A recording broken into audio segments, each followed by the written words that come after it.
¿Qué mira, bobo? Anda para allá, bobo. Muchachos, bienvenidos. Welcome back to the SoFlo Soccer Channel. My name is Matt, and it is Tuesday, and we and Inter Miami have played their first game in the Club World Cup. We are going to go over that game. We're going to preview the next game. We're going to talk about the World Cup in general. It's been a very, very hectic week for me, for the country, for the Club World Cup, for everybody in terms of football. And I'm very excited to talk about it with you guys today. I appreciate you guys for joining me. I know I've been a little bit late. It's okay. We're here. We're ready to go. We're here to talk about things. Monkey Man's already in the chat saying that he had a dream that Miami can beat Porto. We're going to talk about it later. We're going to talk about it a little bit later. We're not going to spend too much time on I know we do normally on this channel post-game reactions, game previews, things like that, but I'm not going to spend too much time on the reaction or the game analysis. That's not really I'm just not really going to focus on it today. Because it's been a couple of days and I've been working with FIFA and the Club World Cup, and I've been just traveling a lot and working long hours at the Hard Rock. And it's just, it was a lot. And so going back, I just want this to be a little bit more fun, just a little bit. And it was a 0-0 game anyway. At the end of the day, it was a 0-0 game. So we're not going to spend an hour talking about a 0-0 game. We're just going to talk about a little bit of what happened. We'll talk a little bit about Porto, and then we'll just and leave it from there. But before we get into the games itself, I do want to talk about kind of the tournament in general. I see there's a little dust thing in there. I do want to talk about the tournament in general. I want to talk about specifically from the viewpoint and from the perspective of being in Miami, being at the Hard Rock, because I think I should say something about it. And this is not me dissing FIFA. I don't want to diss FIFA. I don't want to come at anybody specific, but opening day, let's just start with opening day. Opening day, Friday, Inter Miami versus Al-Ahly, what is supposed to be, a very big day. It's the opening day of the tournament. Everybody's supposed to be there. There were a lot of celebrities there that neither are footballing legends. Zanetti, Del Piero, Ronaldo, Kaká, Pepe. There was just a lot of Mario Kempes. There was a lot of football/soccer legends there. Obviously, the president was there, and it just felt very disorganized. It felt very disorganized. It was just very all over the place. And it was the same thing yesterday, which I'm gonna get to in a second. But it was just a lot, nobody knew where to go. Parking was a mess. People weren't allowed in certain areas, but they were people couldn't enter through gate 1, 2, 3, but they can go to 4. But then if you go to 6, you can't go back to 3. It's really bad. It was really, really, really bad. I don't know if that's just a Hard Rock thing or if that's a tournament thing, but it got a lot of people very upset on Friday. Yesterday was Boca versus Benfica, probably the best game that I think we've watched competitive wise. And it was an absolute shit show. It was an absolute shit show yesterday. I worked the game. It was just a disaster. Well, first of all, you thought you were in Argentina. You thought you were at La Bombonera with how many Boca fans were there that day. And they were yelling, they were getting drunk, which, is something that you would expect. They crowded the streets. They essentially filled up the entire stadium. But it was insane. Everybody was frustrated. Nobody knew where to go. Nobody knew how to get into the stadium. There were certain points where they couldn't leave the stadium. Everybody, all of the Boca fans, it was just so much overcrowding. And there were some people at the stadium that were here last year for the Copa America final, Argentina versus Colombia. And they were it was just as bad, if not worse, than the last year's final.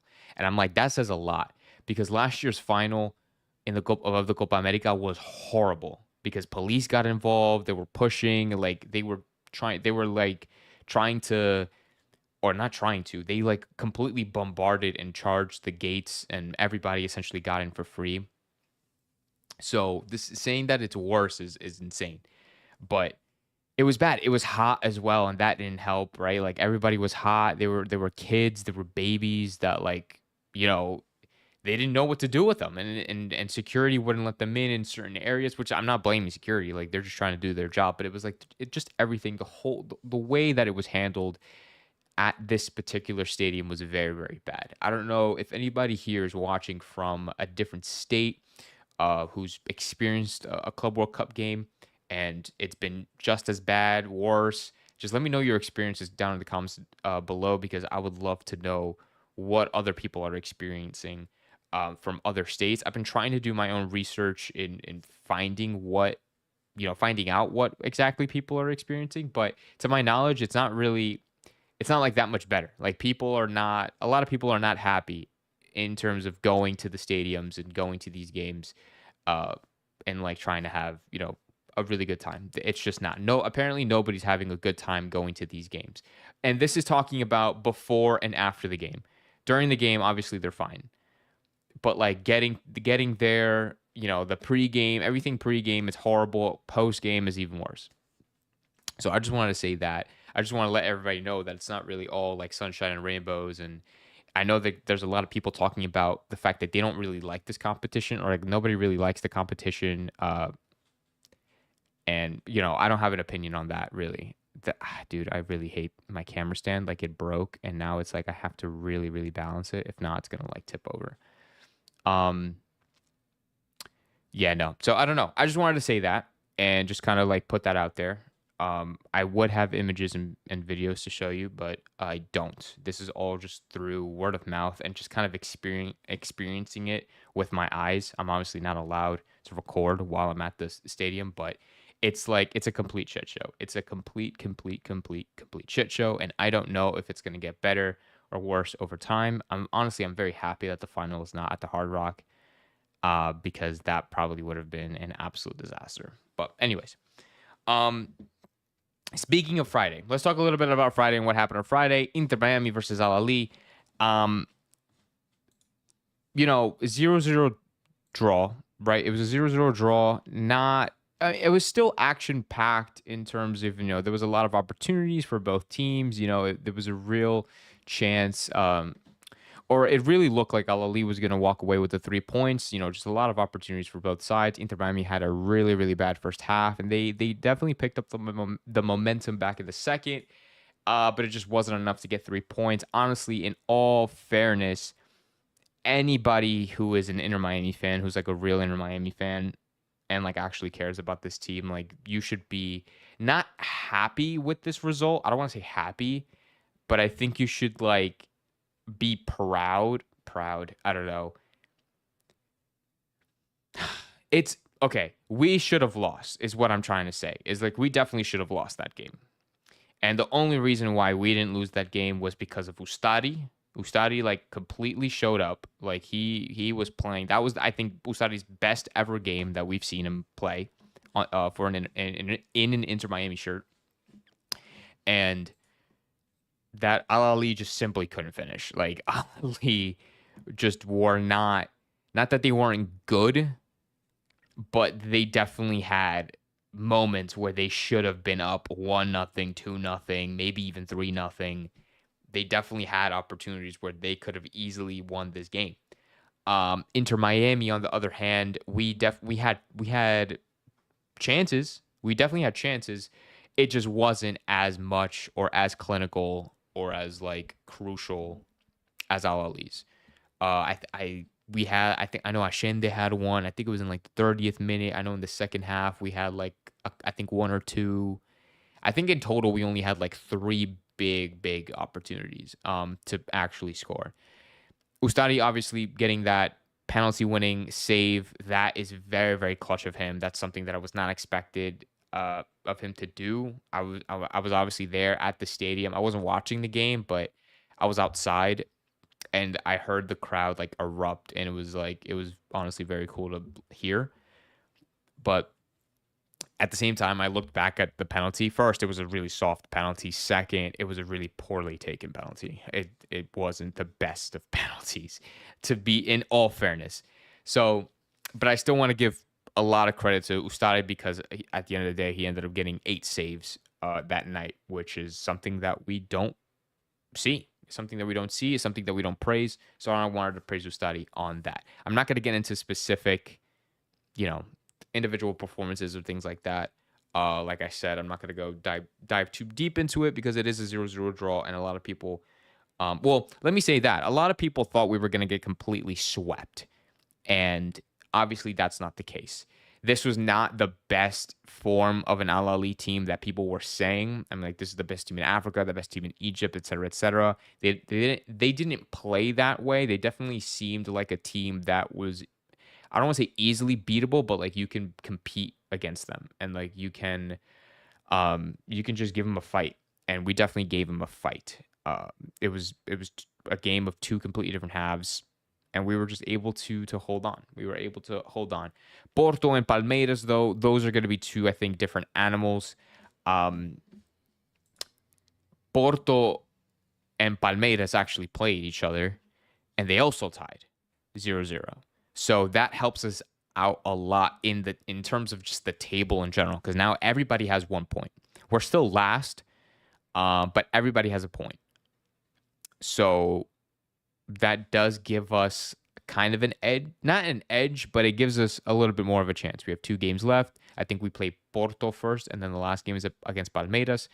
Brad thinks that Porto and Palmeiras will destroy us. The intensity I just witnessed between these two teams is just too much. They do play with high intensity. They do have really high quality players. And if we play Porto, a Porto team with Samu, right, the guy from Atleti Bilbao, the guy Vieira, the number 10, with who else do they have? Varela. They have that guy João Mario. You know, things like that. If they play well, like how they played well against Palmeiras, or play decent competitively against Palmeiras, I think we're gonna struggle throughout a 90 minutes. I don't think it's gonna be the only. I honestly forget where this game is gonna be taking place, but it seems to me that the only advantage that I think that we have against these teams is, one, a home advantage, but like 2 is a weather advantage. Like, we're used to this heat. Like, Miami is used to this type of heat. I mean, like, it's at night, so like it shouldn't be that bad for them either. Like, especially for the Brazilians. I don't know, but as a common trend with Miami is that we always play 2 completely different halves. Either we do very well in the first half and then very poor in the second, or very poor in the first and then very well in the second. It's never 2 consistent halves of like consistent gameplay. And I think that's where we're going to struggle with Porto and Palmeiras. I think Porto and Palmeiras, mainly Palmeiras. I don't know about Porto. Maybe Porto will have maybe Porto will have a little bit more dominance throughout the game. But like, I just don't see us like being dominant against a Porto or Palmeiras team, especially like Palmeiras, when they played against each other, Porto and Palmeiras played against each other. Palmeiras was definitely the better team in like the last like 20 minutes of the game. I would like to say 20 minutes of the game. I'm going to see if I could pull up the stats for you guys. But like, they were definitely a better second half team. And that sucks for us.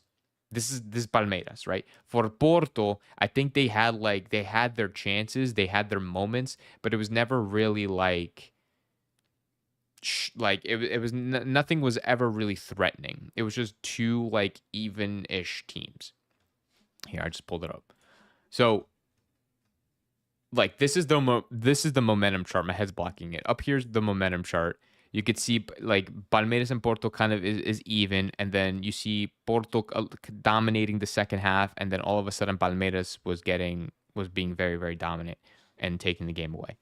Imagine a guy like Samu and against Noah Allen, we are so cooked. That's also true.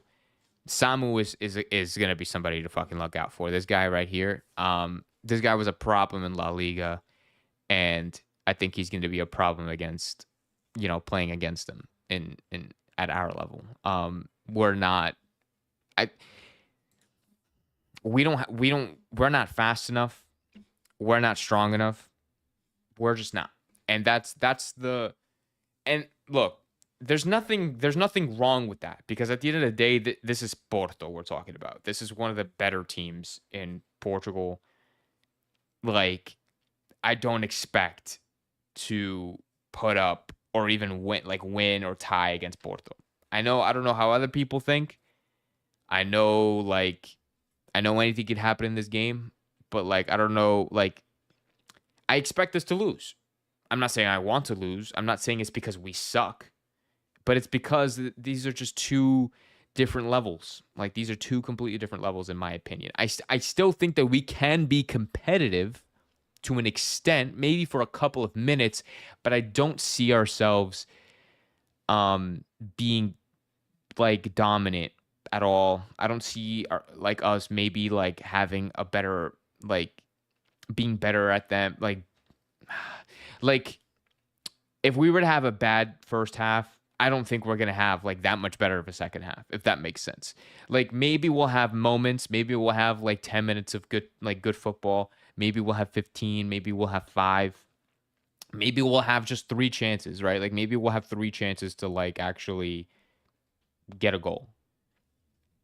And if we can put those in and that's probably, at the end of the day, that's probably what it comes down to, right? Because maybe when it comes to, playing in a tournament, playing, in just tournament style games, tournament style football, it doesn't matter if you played shit for 90 minutes or 89 minutes. If you score in the 90th minute, you fucking won, and that's it. You won, and you're through. So if we can play shit, well, not play like shit. If we get dominated, and if we're not at our best for 89 minutes, but then Messi scores a free kick in the 90th minute to win the game, what are we going to do? We're going to just be happy that happened. And that's it. And Porto weren't, and we're going to say Porto weren't good enough because they should have scored. We're going to say Porto wasn't, they should have won. Porto should have done this. Porto should have done that. Miami should have lost. Miami didn't, but they didn't, because we ended up taking advantage of the moment. So let me see what you guys think about that. We clearly showed how much we need Jordi. Yeah, I felt bad for Noah Allen. It wasn't his best game, and not taking any shots at him, because you guys know how much I love Noah. But it definitely wasn't his best game. But it wasn't a lot of people's best games. It wasn't Boosie's best game. It wasn't Ashende's best game. It wasn't a lot of people's best game. So I'm not gonna be that harsh. I'm not gonna be harsh at all, actually, on really anybody, because nobody expected us to win. So it's I'm not gonna nobody. If we don't expect the team to win, I'm not gonna shit on them for not winning. If that does that make sense? I'm not gonna shit on these players for having a bad performance if we predict that they're gonna have a bad performance, or if we know we're not gonna be as good as we think we are. Suarez should respectfully sit on the bench, says Brad, for the next 2 games. He shouldn't even be asked. He needs to recognize the situation that we are in. I need you to elaborate that on with that, Brad. Because Suarez is our main guy. He's literally our striker.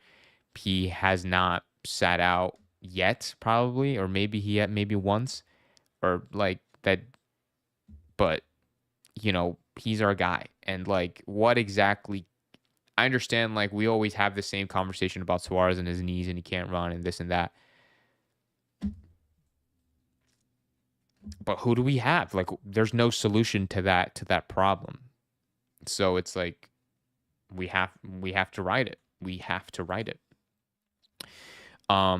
Monkey Man says, with Jordi back and Diego Costa injured, we might still have a chance.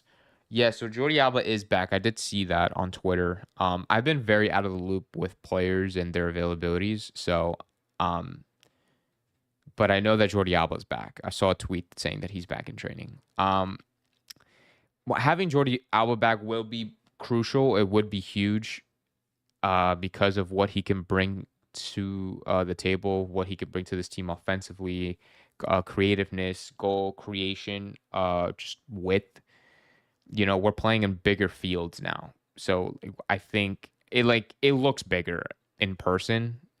To be honest, like Chase Stadium compared to fucking Hard Rock is like night and day in terms of how big the field is. At least that's what it looks like from perspective. I've seen it from ground level, like the Hard Rock, and it looks a lot wider. So that's also could be that could be a negative factor for our game because we don't really do well wide, or we don't even play a wide game. But if we can have Jordi Alba back, if we can implement more of a wide game to our style, then maybe we'll have more of a chance. I don't know. Lucas says, "Let us believe Chelsea won 2-0 against LAFC. We won 2 times against LAFC 3-1. Anything is possible." That's a good way to put it.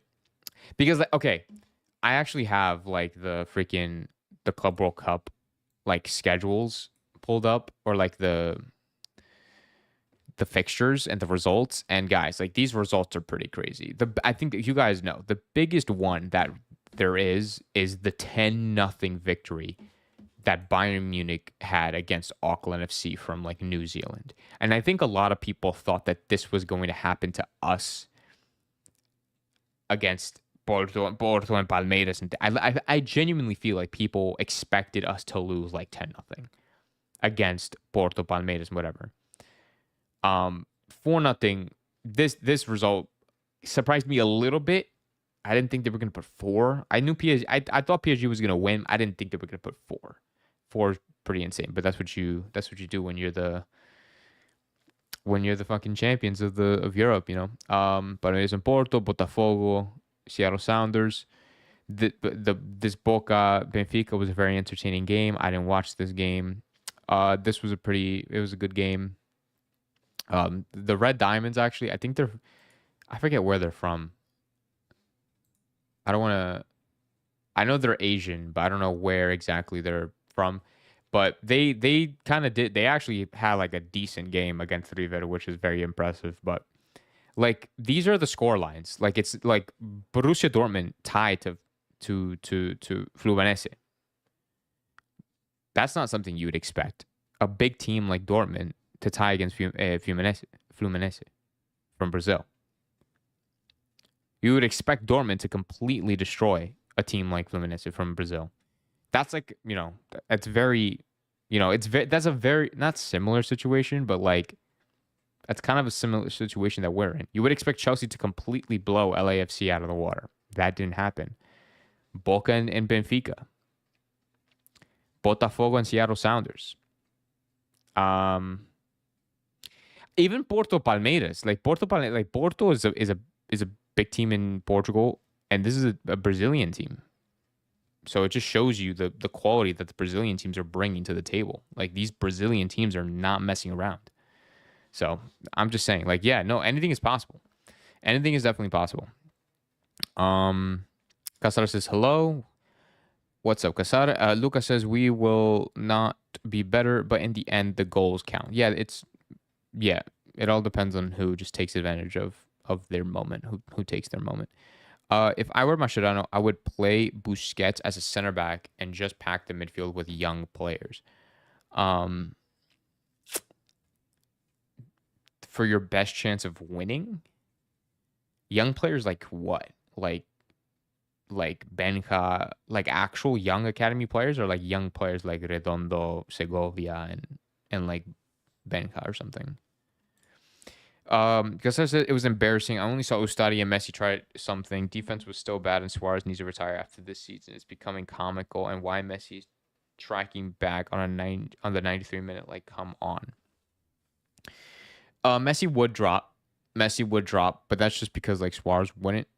I think. Well, Messi is also known to just drop deep like that.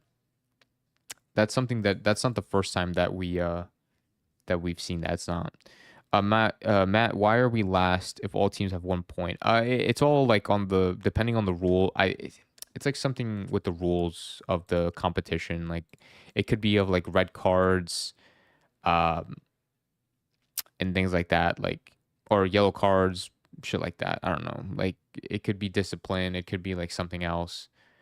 I don't know the rules off the top of my head, but I'm assuming it's yellow cards or something. Like if it's not like goal differential, if it's not like goals scored or goals against, then I think it's like discipline. I think I would have to read the rules. We can lose, but not 10-0 like Auckland City because we're the worst team in all the group ranking. Al-Ahly is 52 in the rating. They hit 112 trophies. Miami is 800 plus, I think, and because it's a new club, of course. But still, if we come out of the group, it will be a success. Oh, 1000%. If we come out of the group, like that is like insane. Like you guys realize that, right? That like us getting out of the group is ridiculous. Like that's like miracle. That is like a miracle. Not because we suck, but because we're just underdogs. And this is the first time in this tournament. This is the first time that we're in this tournament. Yes, we have Messi and Suarez and whatever, all over the age of fucking 36. But yeah, we have them. But these are big teams. These are big teams with big players, young players who with big managers, bigger budgets. They have more youth talent. Like they have more everything, more better facilities. They have better everything. So we're essentially in the negative. We're not in the negative, but like we are on the shorter end of the stick when it comes to that. Ashinde can play as the 9. Suarez is just disappointing. Our attack can't just be Messi. Francisco says South American teams are highly underrated. Oh, I always agree. With that. But it's just like it's just crazy to put into perspective, like Palmeiras giving Porto a run for their money. Fluminense giving Dortmund a run for their money as well. Like that's something I definitely wasn't expecting. So imagine us, like, why can't we do the same? I definitely think that we can, especially if like, not that like Palmeiras is not going to take it seriously or Porto's not going to take it seriously, but they're going to have to rest players. I think like there's no way I don't know. They like Porto can just show up off because like maybe I don't know. Sometimes they'll be off, and if we could show up, like if we can genuinely show up and take it seriously, then I think we can definitely pull out a victory. IQ and eye vision is better than just running without purpose. You can see Kuramaski, a lot of running and no eye vision. Top 16 in the world is big. Casaro says, with MLS Salary Cap Miami, nothing to do in this tournament. Gap with the rest of the world is too big. Yeah. So, yeah. I think so. I mean, like honestly, in my expectations for this next game against Porto is a loss, to be honest. But if we can get another draw, then that'd be fantastic. If we win this game, if Miami win this game against Porto, then it's going to be because Porto lost the game. Does that make sense? Like Porto should be dominating this game in terms of high intensity, high pressure, physicality, speed, precision, things like that. If they should be winning this game based on just that, hypothetically, because Miami, even though we're a decent team, we're not a bad team. I'm not saying we're a bad team. I never thought we were a bad team. It's just there are just certain things that, not that we lack, but they're just better at it on paper, at least on paper. So like Samu up top, somebody said in the comments, Samu up top is a scary fucking thing to have, like to play against. That's gonna be scary as fuck to play against, especially with somebody as reckless as Aviles. Somebody, if we play a high line, with Falcon and Aviles, trying to play the offside trap, that might bite us in the ass at some point. Maybe we'll get away with it the whole game. Maybe we won't. If we have we're probably not gonna have no Allen again. At least at left back. But Bajori's not going to be playing as defensive, so we're going to lose that defensive quote unquote stability, I guess, right? It's just, it's all hypothetical. It's all hypothetical. It's all, just like opinions and theories at the end of the day. But I predict that I expect a loss. I hope for a draw, and I hope even more for a win. So at the end of the day, we have to support these guys. I actually think I'm going to be able to watch this game because the game is on Thursday. I work tomorrow. I don't work on Thursday. Like, I don't work at the Hard Rock on Thursday, so I should be able to watch that game. So that game, you can definitely expect a post-game reaction from me because I'm pretty sure I'm going to be able to watch it. I just have to remind myself what time that is. It's at 1500. That's 3. Oh, that's 3 p.m. Okay. I think I can make that work. Yeah. And they play in Atlanta, which is we've played in Atlanta before. Okay. Yeah, I think that could work. I'm pretty sure I can. Yeah, I'm pretty sure I can watch that game. Casada says he's guessing a 4-1, 5-1 win for Porto. So like a 5-1 loss to Miami.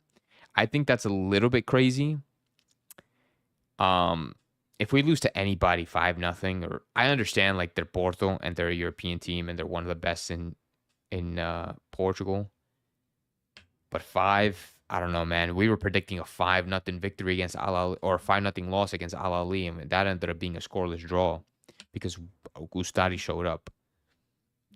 If Ustadi has an amazing tournament, hey, man, like, look, if these guys show up, it doesn't have to be for 90 minutes. Like, I don't want to judge them on how they play for 90 minutes because it's not fair. It's not fair. I don't want to judge these guys I don't want to judge us anymore. Like, maybe not anymore, or at least for this tournament. For this tournament, I don't want to judge our guys on how they play for a full 90 minutes because you're not going to be playing at 100% for 90 minutes, especially when you have some of the players that we have, right? It's just it's not realistic. It's not possible. I'm not going to expect Messi to play the game of his life for 90 minutes straight. I'm not going to expect Suarez to play it 100% for 90 minutes straight. I'm not going to expect that from Benja, from Telasco, from Noah, from Falcon. I'm not going to expect that from anybody. What I do expect is that when the moment comes, we're in front of the net, when we're holding possession in the midfield, when we're passing the ball around, when we're looking for Messi, when we're looking for Suarez, when we're looking for options to get in front and get ahead of the game, I expect us to be ready and to capitalize. Because at the end of the day, that's all we can do. If we could play like shit, like I said, we could play like absolute dog shit for 85 minutes, but then we'll have an amazing last 5 minutes of the game. We're in extra time. The referee added 5 more minutes. Okay, shit, boo, we got 5 minutes. Bam, bam, bam, bam, bam. If we play an actual really good 5 minutes and then we ended up scoring, that's it. That's all we need. That's all we need. We just need we need good moments.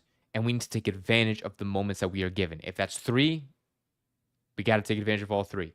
We don't know how many we're going to get, but when it comes, we need to be ready for it. If that makes sense. I really hope I said that right. I try to sound very influential right there and try to sound like I know what I'm talking about. Try to sound like it makes sense.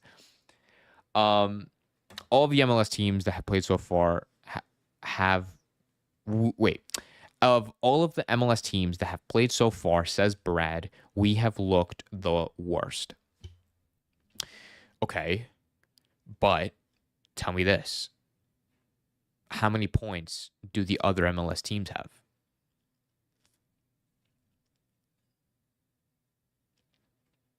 How many points do the other MLS teams have? How many points does Seattle have right now? What was their result against Botafogo? How did LAFC do? What was their result against Chelsea?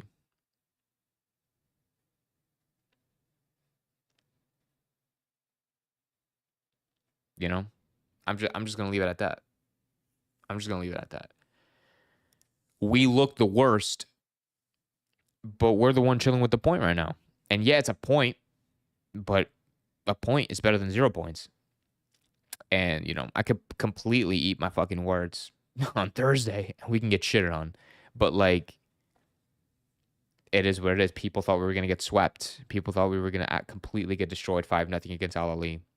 I predicted a 2-2 draw, which honestly, that's the okay. Let me say this and let me briefly say this. That's probably the one thing I'm disappointed about that game against Al-Ahly is the fact that there was like no goals. I was definitely expecting goals from both sides. I knew Al-Ahly was gonna score 2. At least I knew it for a fact. Like I could have felt it, bro. Like I felt it like deep in my core that they were gonna score 2 goals. And they didn't score 2 goals because Ustadi saved our fucking ass. And we didn't score 2 goals because we just couldn't finish. Tadeo should have scored, and then Messi, I think, had like 2 free kicks that almost went in. We had like a line, we had a clearance off the line from like it was a great save from Ustadi. Maxi Farcon cleared it. We had solid defensive moments. LAFC didn't have that, and Seattle Sounders didn't have that.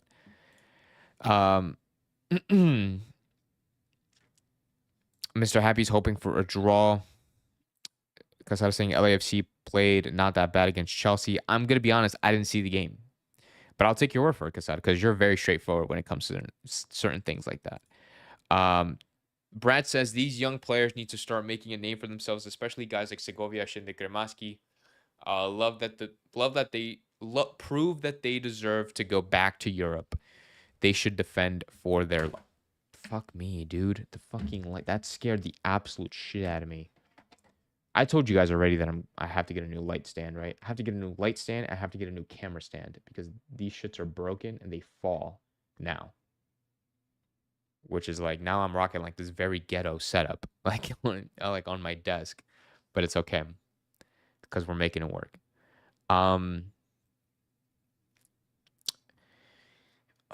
I mean, okay, Brad, but going to Brad's comment. Like, yeah, they have to make a name for themselves.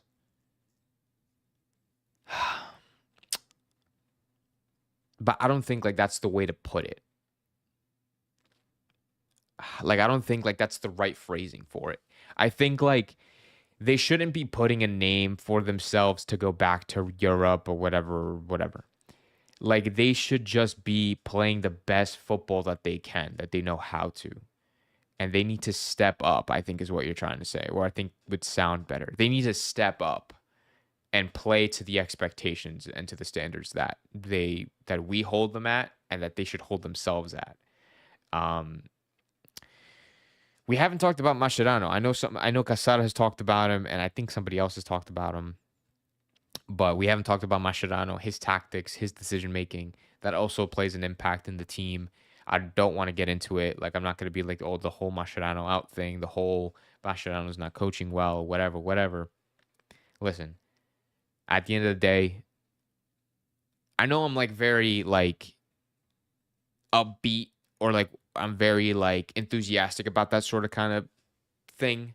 But today's not that day. Because like we literally have to remember, take a step back, put your fucking vision at 0.5 and be like, okay, this is an Inter Miami team ranked the lowest in the whole tournament. This is the Club World Cup. We are complete utter underdogs in this tournament. We're playing against top teams from around the world. We played the most successful team in all of Africa. We're gonna play Porto. We're gonna be playing Palmeiras, one of the best teams in Brazil. And then that's just the group stage. And then once we win, we're going to be playing along likes of Real Madrid, River Plate, Boca Juniors, Bayern Munich, Borussia Dortmund, Manchester City, PSG, Atletico Madrid. Like, these are the teams that we're going to be like playing against if we make it out of the group stage, which is already 3 of the best, some of the best teams in the world who like play proper football. So it's like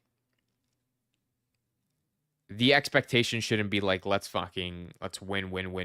Yeah, like you would want to, but at the end of the day, it's like, okay, as fans, not as players, as fans, we got to look at them and be like, yo, Noah Allen versus Samu. Oh, I'm not gonna shit on Noah Allen because he couldn't fucking 1v1 against Samu. You know what I'm saying? I'm not gonna fucking shit on Ostari and Maxi Falcon and Aviles because they couldn't deal with an attack of fucking Giuliano Simeone, Julian Alvarez, and fucking Antoine Griezmann. Like, you know what I'm saying? Like, it should, like, but if they do, if we do, well, against players like that, of a higher caliber, then we need to be excited about that. We need to be excited about that. And we need to focus more on the positives than the negatives in this tournament. Because if we're just going to focus on the negatives in this tournament, then we're just never going to be fucking satisfied. We're never going to be happy. We're just going to be shitting on a team that we like or that we want to support. And we want them to do well. But all we can do is talk about the negatives.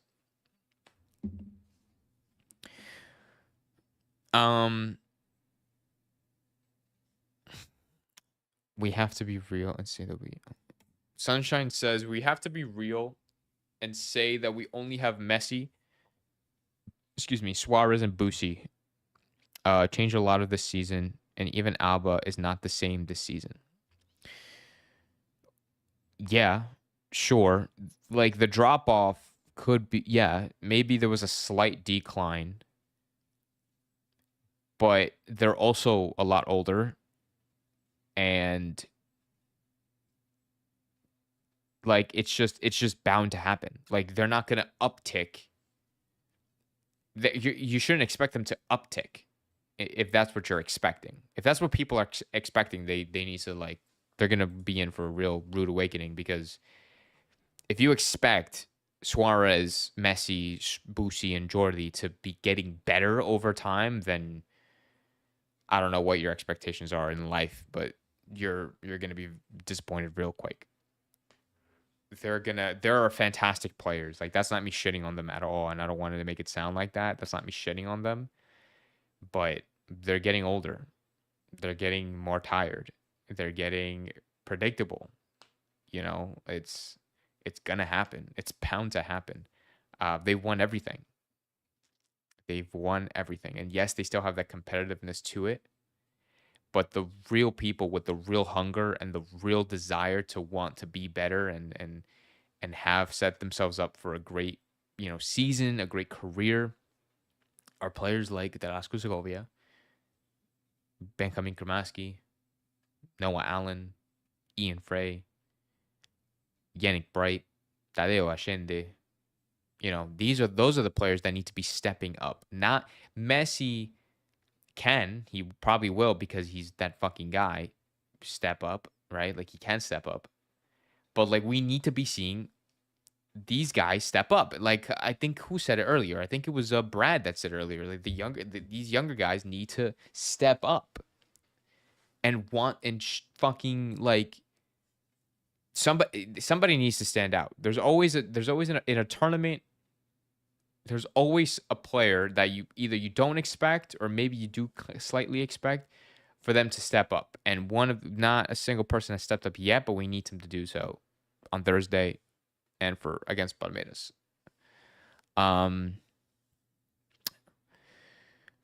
Let me see.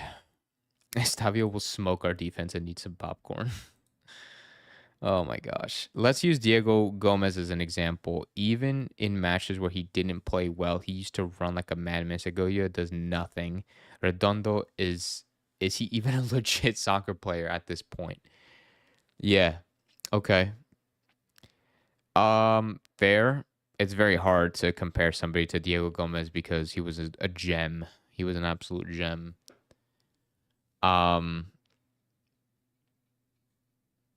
Look, we're talking about the same things over and over again. We're talking about the same things over and over again because we're talking about how Redondo's not good enough. We're talking about how Segovia's not stepping up. We're talking about how Benjas, or they keep playing on the wing. But it's like, I don't know, dude. It's like, it's annoying. It's kind of getting annoying at this point. Not because of you guys, obviously, but it's because it's like we're not seeing a solution. We're not seeing players do anything about it. We're not seeing anything really change. We're just kind of seeing the same thing over and over again, and the results end up being the same over and over and over again. Um, we're just gonna see how it goes. We're just gonna see how it goes on Thursday. I'm definitely going to be doing a post game reaction after the game on Thursday, so be sure to stay tuned for that. It is going to be early. It's going to be around like 5 o'clock, I think, is when the game should be done ish. 5 o'clock, 5:30. Um, but I'll be there. I'll be ready for it. Um, I'm excited. It doesn't seem like it now because of the energy, but I am excited. I'm just like drained from like being outside at the Hard Rock for like so many hours and like driving back and forth to Miami. It's like honestly terrible. I like huge props to freaking Danny and Chris for making that drive like week in and week out to go see Inter Miami play at Fort Lauderdale. Huge props, guys. Huge props. And I already told them to their face, like in person, that like I highly respect it because I can't. I can't do it. So, but no, I'm gonna look. We'll end it there, and all we can do is hope for the best. We're gonna back our boys. We're gonna hope that these guys can step up and play their football, and just honestly, just try to be as competitive as they can, which is the expectations that we had even before the Club World Cup, way before the Club World Cup started, is to be competitive and in any aspect, in every aspect possible, and take advantage of the moments that are given to us in the game. Try to create our own moments, and at the end of the day, like I said, we can play shit for 85 minutes, for 89 minutes, and then in that 90th minute, we could score if we take advantage of that moment. So we'll see what happens on Thursday. Thank you guys for this very chill discussion on Club World Cup, about Inter Miami, about just kind of the tournament in general that I talked about in the beginning. If you missed it, you can go back to it. But yeah, I have. Oh, I want to show you guys. This is just a little thing that that FIFA gave me for helping out at the Club World Cup. That's just one of the things that they're gonna give me. They're gonna give me like a pin and like something else. But yeah, they gave me a bunch of cool merch, which I'm very excited to have, and I'm very excited to be a part of the tournament. I'm very happy to be part of the tournament and be part of the experience and the journey. And I'm happy that you guys are patient with me and you guys are joining me for these live streams, regardless of the very busy schedule that is going to be taking place for the next couple of weeks.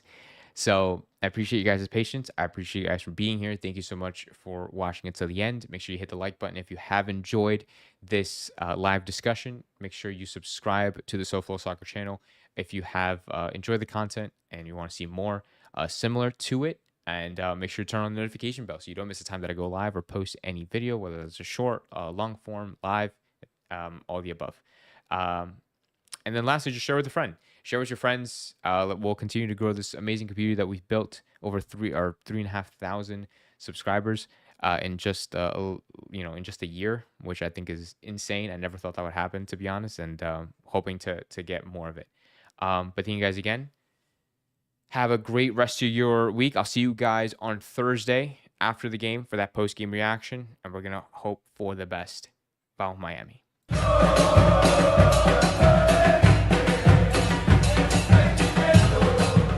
¿Qué mira, bobo? Anda para allá, bobo.